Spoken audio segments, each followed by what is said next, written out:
žiarivý zdomený stromček, pod ním sa objavia darčeky, zaznejú koledy, ľuďom zmekne výraz tváre a všetko naplňa zvláštny pokoj, v ktorom znejú slova anjelu.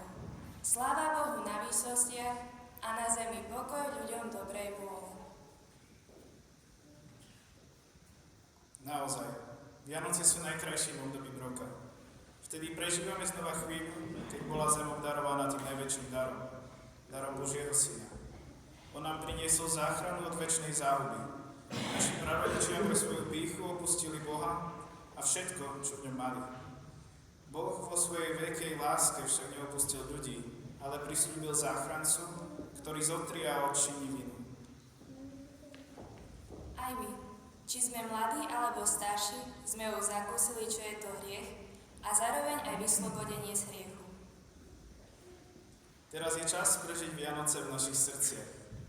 Poďme sa teda pozrieť do Nazareta, kde sa začal naplňať prísľub našej záchrany. Všetko sa začalo, keď Mária povedala Bohu: áno, nech sa mi stane podľa tvojho slova.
Čo za pozdrav prinášaš?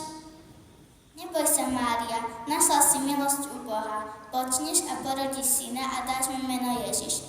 On bude veľký a bude sa volať synom Najvyššieho. Pán Boh mu dá trón jeho otca Dávida a jeho kráľovstvo bude trvať na veky. Ako sa to stane? Svätý Duch zostupí na teba a moc Najvyššieho ťa zatieni. A dieťa, ktoré počneš, bude Božím synom. Veď aj tvoja teta Alžbeta čaká dieťatko, hoci je už stará a hovorili, že nemôže mať deti.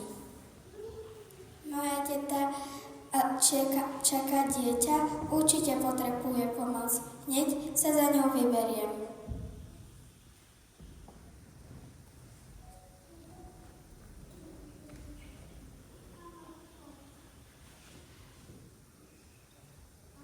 Šalom, pokoj s tebou, teta Alžbeta. Mária, ty si požehnaná medzi ženami a požehnané je dieťa, ktoré nosíš pod srdcom. Lebo keď si pozdravila, dieťa v mojom lone sa pohlo radosťou. Blažená si, Mária, lebo si uverila všetko, čo ti Pán povedal.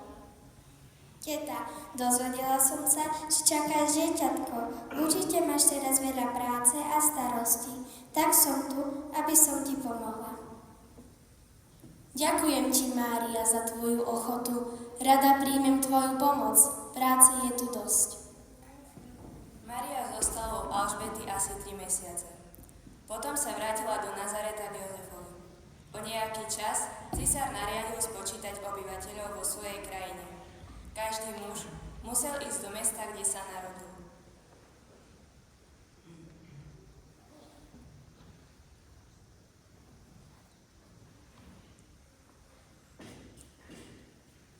Mária s Jozefom sa teda vydávajú na cestu do Betlehemu. Pozrime sa na ich cestu.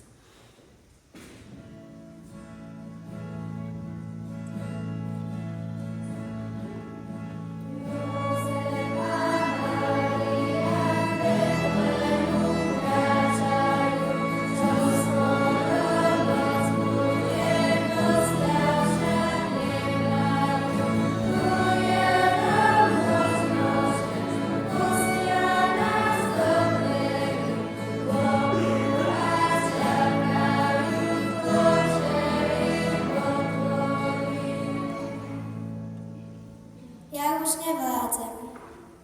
Neboj sa, Mária, veď Boh pamätá na prísľubenia, ktoré nám dal a dá nám silu, aby sme šťastne došli. Mária, pozri, vidím Betlehem, už to nie je ďaleko. Ozaj, vidím domy. Dúfam, že nás niekde príjmu. Neboj sa, veď Boh nás nikdy neopustí. Šalom, dobrí ľudia, prosíme vás, príjmite nás, lebo moja manželka čaká dieťa. Vy ste z Galilei a máte dosť peniazy na zaplatenie nosiachu? Nemáme, ale keď máte Boha v srdci, príjmite nás. Tak to teda nie. Choďte si hľadať iný príbytok a teraz od nás odíďte. Poď, Mária, pôjdeme hľadať inde.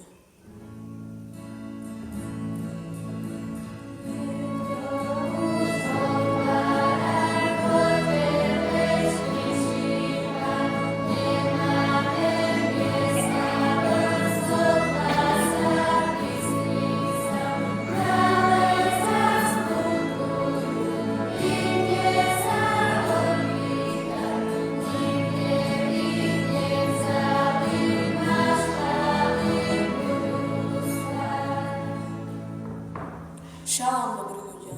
Môžeme vás prenocovať? Pozrite, Mária, moja manželka, prichádza že z pôrodu a nemáme kde hlavu skloniť. My už máme obsadené. Už tu nie je miesta pre vás. Skúste sa opýtať inde. Jozef, kde sa podieme? Kam pôjdeme? Ale viem o jednom mieste, kde sa môžete zložiť. Tam na okraji mesta je jaskyňa, kde pastieri zimujú svoje stáda, ale teraz je prázdna. Tam chodí, je tam len oslík a starý vôl. Ďakujem ti, nech ti Pán dobro odplatí za to, že si nám poradila a ukázala cestu.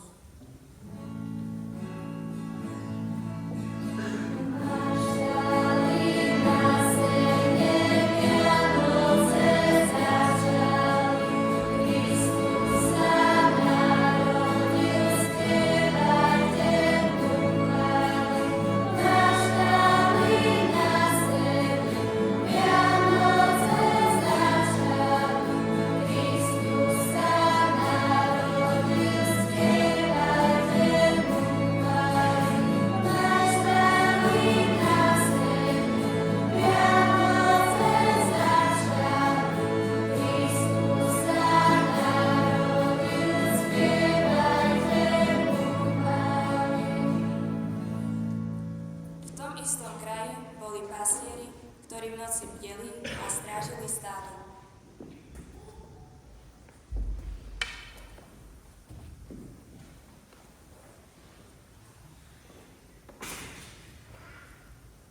No čo je, bratkovia, o čo mi rozprávate? Čo to za zvláštnu vec tu máte?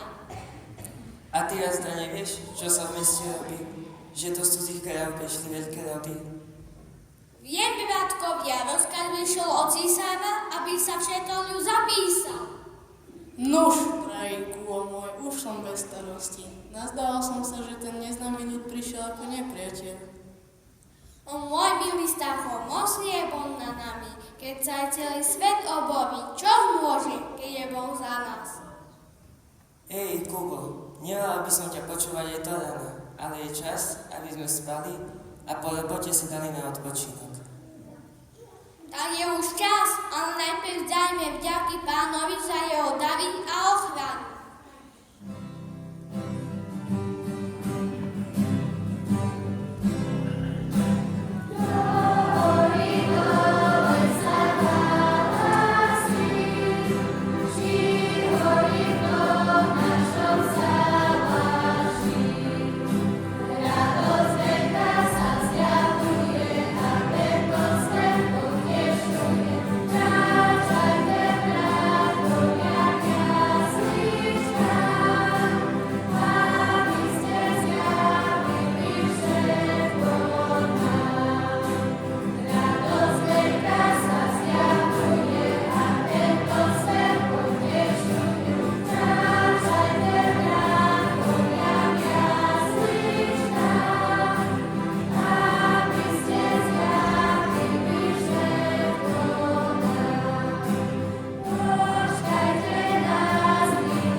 Pastieri, deti, ľudia, prebuďte sa. Posielam ma Boh k vám oznámiť vám radosnú zvesť, že sa vám dnes narodil dávno snúbený Mesiáš. Bratia, čujete tie spevy anielské? Pravdu máš, bratu, na tamto jaskyňou. Ej, bratia, nemeškajme, berme dary a privítajme našu kráľa.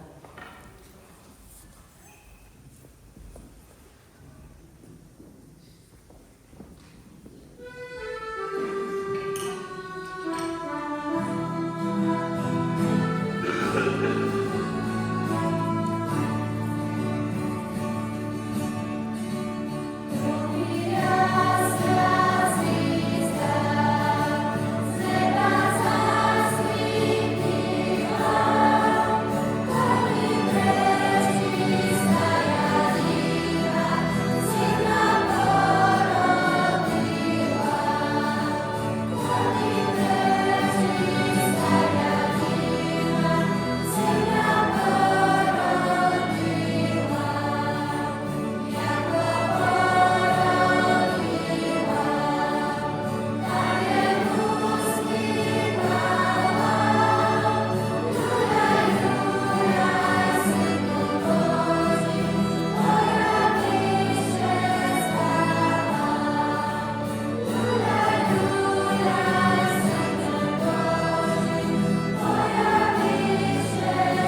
Bratia, konečne po dlhej a namáhavej ceste sme v cieni.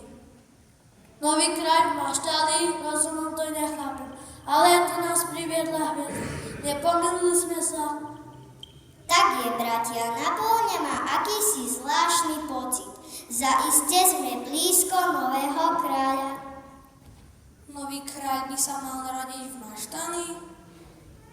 Za mnou poďte, bratia moji, vstúpme do maštále, kráčajme dostojne, veď ideme ku kráľovi celého sveta.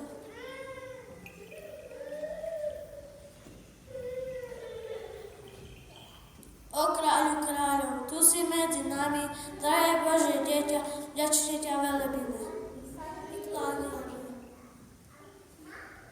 Láskavý Bože, tu ležíš na slame, drahé Božie dieťa, vďačne ťa vítame. My sa ti klaniame. Drahý Boho človek, tu ľa medzi nami, drahý Spasiteľ, na veky chválený, my sa ti klaniame.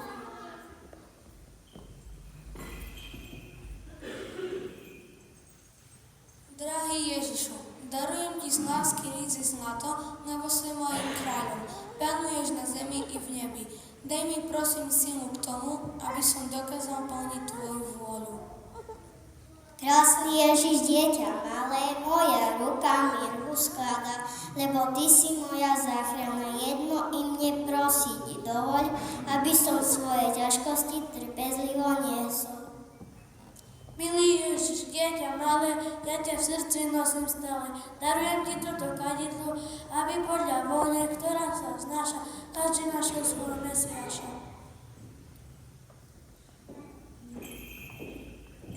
Milé, zase sú tieto dary. Môj syn sa vám iste vďačí. Dávam sily, dávam zdravia a nebo už tu na zemi.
Dnes v noci uplynulo viac ako 2000 rokov odvtedy, ako prišiel Boh medzi nás.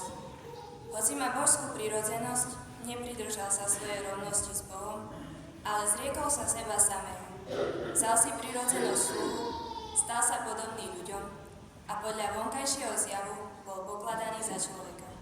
Svojou smrťou na kríži otvoril bránu neba aj tebe. Daroval ti svojho svätého ducha a krstom nás voviedol do cirkvi. Nazval ťa svojim priateľom a pozval ťa robiť to, čo robil on. Našim vianočným pozdravom ohlasujeme všetkým, že Ježiš sa rodí práve teraz. Keď ho dokážeš objaviť v sebe, v každom človeku, aj v tom, ktorý je nepríjemný a nesympatický, vtedy začínajú pre teba Vianoce. My vám dnes vyprosujeme, aby sa Ježiš Kristus narodil vo vašich srdciach. Nech láskavý a milosrdný Boh vo vás prebýva a daruje vám šťastie, zdravie, pokoj a radosť.